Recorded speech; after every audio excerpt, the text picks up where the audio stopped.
Hello everyone, मैं आरती Singh self healing के इस यूट्यूब चैनल पर आप सबका बहुत बहुत स्वागत करती हूँ। और कैसे हैं आप सब? आज मैं अपनी बात एक स्टोरी से आप सबसे शेयर करना चाहती हूँ। एक स्टोरी जो जानते हैं आप सब कि मैं अपनी बात आप तक पहुंचाने का एक बहुत अच्छा माध्यम मुझे लगता है कहानी। तो इस कहानी में एक राजा है। राजा के पास एक घोड़ी है जो कि बहुत ईमानदार है और राजा उस पर बहुत विश्वास करता है। जब भी किसी युद्ध में जाता है उस घोड़ी को ही ले जाता है, उस घोड़ी पर ही वो विजय प्राप्त करता है और उसको लगता है कि ये घोड़ी बहुत ही वफादार और ईमानदार है और उसका विश्वास उस घोड़ी पर बहुत ही ज़्यादा था। फिर वो घोड़ी गर्भवती होती है और उसे एक छोटे से बच्चे को जन्म देती है। वो जो उसका बच्चा होता है उसकी आंखें थोड़ा कमज़ोर होती हैं।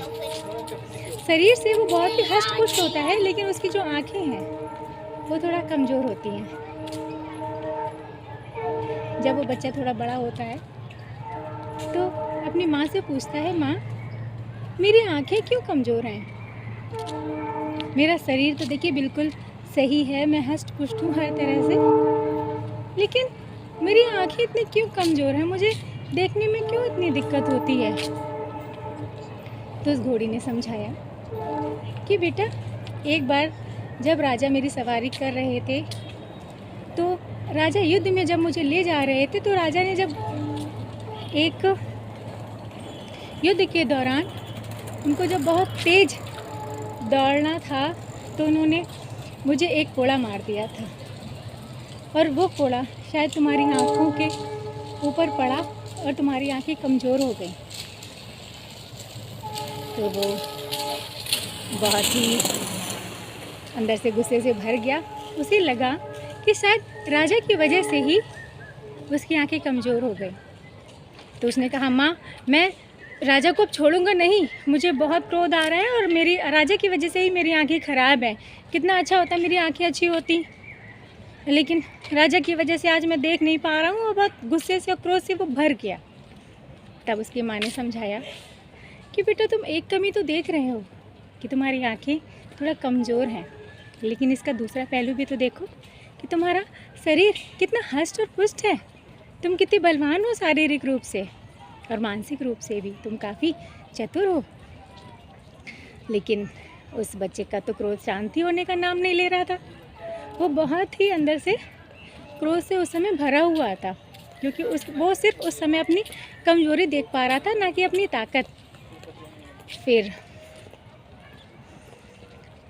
कुछ नहीं, घोड़ी ने उसको, अपने बच्चे को अभी उस हाल में छोड़ा कि जैसे इसका गुस्सा शांत होगा ये समझेगा, ज़रूर समझेगा। फिर वो जो छोटा घोड़ा था वो जब बड़ा हुआ तो राजा उसको अपने साथ ले जाने लगे युद्ध में। तो एक बार जब उस घोड़े के साथ राजा युद्ध कर रहे थे, युद्ध भूमि में थे, तो राजा घायल हो गए युद्ध के दौरान। उस घोड़े ने पूरी मदद के साथ अपना पूरा सब कुछ देते हुए उस राजा को किसी तरह से वहाँ से बचा के युद्ध भूमि से राजमहल में ले आए और फिर राजा ठीक हो गए और राजा उस घोड़े से बहुत खुश हुए। वो जो घोड़ा अपनी माँ के पास आया और बोला, माँ मैं हमेशा जो राजा से इतनी क्रोध में रहता था और उस युद्ध के दौरान मेरे पास पूरा मौका था कि मैं इस राजा से पूरा बदला ले पाता, लेकिन पता नहीं क्या हुआ, मेरे अंदर इतनी सहानुभूति जागृत हुई कि मैं उनको महल ले आया। कितनी मुसीबतों के साथ मैंने महल, लेकिन मैंने उसे पहुंचाया उन्हें महल तक। मैंने पूरे प्रयास से माँ अपना पूरा 100% देकर मैंने वो राजा को बचाया। चाहता तो मैं राजा को वहाँ छोड़ के वहाँ से भाग सकता था, चाहता तो मैं अपनी उस क्रोध का बदला ले सकता था। लेकिन माँ, मैं ऐसा क्यों नहीं कर पाया? मैं क्यों नहीं राजा को वहाँ छोड़ के निकल पाया? मेरे अंदर ये कौन सा एक ऐसी भावना जागृत हुई जिसके तहत मैंने राजा को वहाँ से लाना ही सही और उचित समझा। तो घोड़ी मुस्कुराई और बोली, बेटा, इसे ही कहते हैं संस्कार, जो शायद मेरे खून से तुम्हें मिले। तुम्हारे खून में तो नमक हरामी है ही नहीं। तुम्हारे जैसे मैंने अपना पूरा जीवन राजा की सेवा में धर्मनिष्ठा से निभाया, वही खून तो आखिर तुम्हारे अंदर भी है। इसीलिए शायद तुम वो जो क्षणिक क्रोध था उस पर विजय प्राप्त कर सके, और तुमने वही किया जो तुम्हारे लिए सही था, जो तुम्हारे संस्कारों में था। संस्कार क्या होते हैं? हमारे कर्म ही तो होते हैं। हमारे कर्म, जैसे हम कर्म करते हैं वैसे हमारे संस्कार होते हैं, और जो हमारे संस्कार हो जाते हैं वो धीरे धीरे हमारे नए जन्म में हमारे प्रारब्ध हो जाते हैं। कहते हैं कि हम जिन 5 लोगों से घिरे रहते हैं, 5 लोगों से जुड़े रहते हैं, धीरे धीरे हम वैसे ही बन जाते हैं। वो 5 लोग हमारे परिवार के, हमारे मित्रों से। अब ये हमारे ऊपर होता है कि हम उन 5 लोगों का चुनाव कैसे करते हैं, क्योंकि विभीषण ने भी लंका में रहकर अपने कुछ अलग ही 5 लोगों का चुनाव किया था। रावण की छत्र छाया में रह के राम को खोज निकाला था। वैसे ही कई लोग बहुत खुशकिस्मत होते हैं, हम जैसे लोग, कि घर परिवार सब बहुत अच्छा मिलता है। लेकिन कुछ ऐसे भी हैं जिनको शायद ऐसा घर परिवार सहयोगी नहीं मिल पाए हैं, तो वो अपने उन 5 लोगों का चुनाव खुद करें।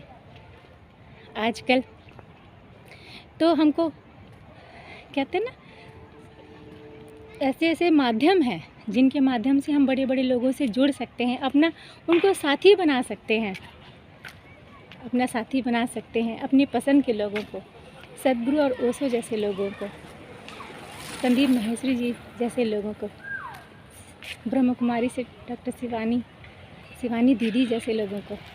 बस हमें किन लोगों के विचारों से घिरा रहना है ताकि वो विचार हमारे कर्म बन जाएं, और वो कर्म हमारे संस्कार बन जाएं, और धीरे धीरे वो संस्कार हमारे प्रारब्ध बन जाएं। तो आज एक छोटी सी कहानी आप सबके साथ यहाँ पे इवनिंग वॉक करते हुए जनेश्वर मिश्र पार्क में, क्योंकि इस समय लखनऊ आई हुई हूँ, तो मैंने सोचा यहाँ पे आप लोगों से अपनी बात भी कर लूँ और इवनिंग वॉक भी कर लूँ, दोनों चीज़ें एक ही साथ हो जाएं। तो कमेंट करके ज़रूर बताइएगा कि आज की कहानी कैसी लगी। और होता है ना कभी कभी हमारे साथ कि हमें बहुत गुस्सा आता है, जब हमें एक गुस्से के उस पड़ाव पर होते हैं, क्रोध के उस घेराव में होते हैं, कि बस लगता है कि हाँ अब इसको तो सबक सिखा के ही रहूँगी लेकिन धीरे धीरे जब हम अपने वास्तविक स्वरूप में आते हैं, अपने वास्तविक नेचर में आते हैं, तो हम फिर उसको उसी मिठास के साथ, उसी प्यार के साथ माफ़ कर देते हैं और फिर नए रास्ते पर निकल पड़ते हैं। तो आज के लिए इतना ही। बहुत बहुत धन्यवाद, आप सबको बहुत बहुत आभार। कमेंट ज़रूर करिएगा, लाइक ज़रूर करिएगा, और जिन्होंने अभी तक सब्सक्राइब नहीं किया है प्लीज़ सब्सक्राइब ज़रूर करिएगा।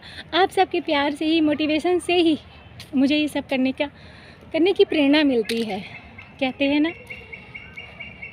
साथी जब एक से एक जुड़ते रहते हैं, हमारे काफ़ी बड़ा समूह धीरे धीरे पुलकित हो रहा है। अभी 8 महीनों में ही हमारा जो सफ़र स्टार्ट हुआ है कि अब इतने लोग जुड़ गए हैं। धीरे धीरे आप सबके प्रयास से ये पॉजिटिविटी, मैं ये नहीं कह रही हूँ कि बहुत बड़ा प्रयास है, लेकिन कुछ तो है ना, तो उस कुछ के लिए अपना थोड़ा सहयोग करें। आज के लिए इतना ही। धन्यवाद। Thank you so much.